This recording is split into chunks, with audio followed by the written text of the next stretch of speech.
Iṣẹ́ díẹ̀, eré díẹ̀ ń lóye ọmọdé.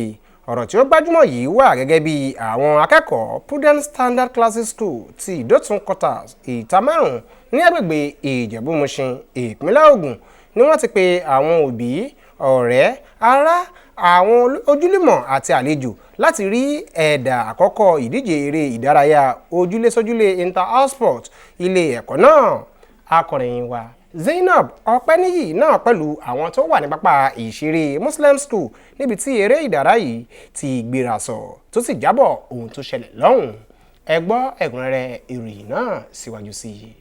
Nínú ìdùnnú àti kóríyá ni àwọn akẹ́kọ̀ọ́ Ile Eko Prudent Standard Classes School wà pẹ̀lú bí wọ́n ṣe pè wọ́n jáde nínú ìyàrá ìkẹ́kọ̀ọ́ wọn sí pápá ìṣeré fún eré ìdárayá ìdíje ojúlé-sójúlé inter-house sport.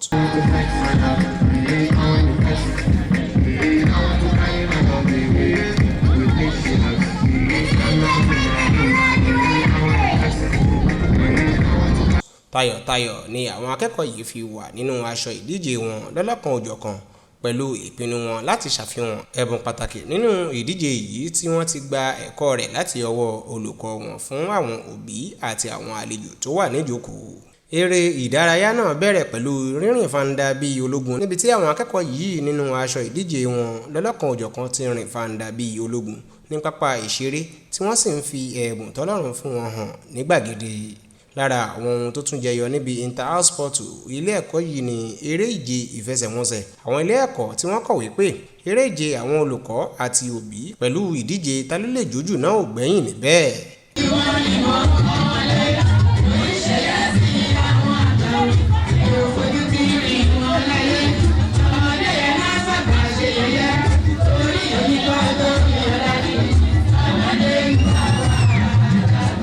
Níparí ìdíje ọ̀hún, àwọn akẹ́kọ̀ọ́ tí ó wọ aṣọ aláwọ̀ ewé tí í ṣe ilé Adés House ni ó jáwé olúborí tí àwọn top 10 honors aláwọ̀ yẹ́lò ṣe ipò kejì. Balógun Adébánwò House aláwọ̀ pínkì ṣe ipò kẹta níbi tí wọ́n sì ti gbé ife fún wọn àti ẹ̀bùn lọ́lọ́kan òjọ̀kan fún àwọn tó tọ́ sí i.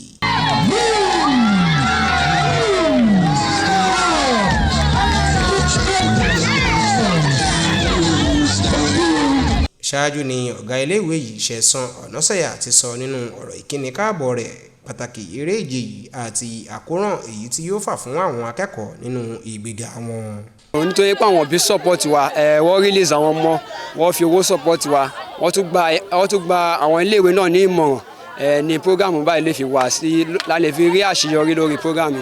Inú mi dùn lọ́pọ̀lọpọ̀ fún inter-house torí pé first inter-house ọmọ ọkọ̀ ṣe lélẹ́yìí. Èmi tẹ̀mí sọ̀rọ̀ Ìjẹ̀bú-Fẹ̀ làwọn ọmọ mi ti ń wá síbí. Owó ọ̀kadà àdẹ̀rojú nítorí pé wọ́n kó èèyàn mọ́ra, wọ́n kọ́ ọmọdé mọ́ra, wọ́n kọ́ àgbà mọ́ra. Àwọn àtàjọ parent gan I enjoy wọn. Àkòrí eré ìdárayá ìdíje ojúlé-sójúlé inter-house sport àkọ́kọ́ ilé ìwé yìí ni àjọṣepọ̀ fún ìtẹ̀síwájú.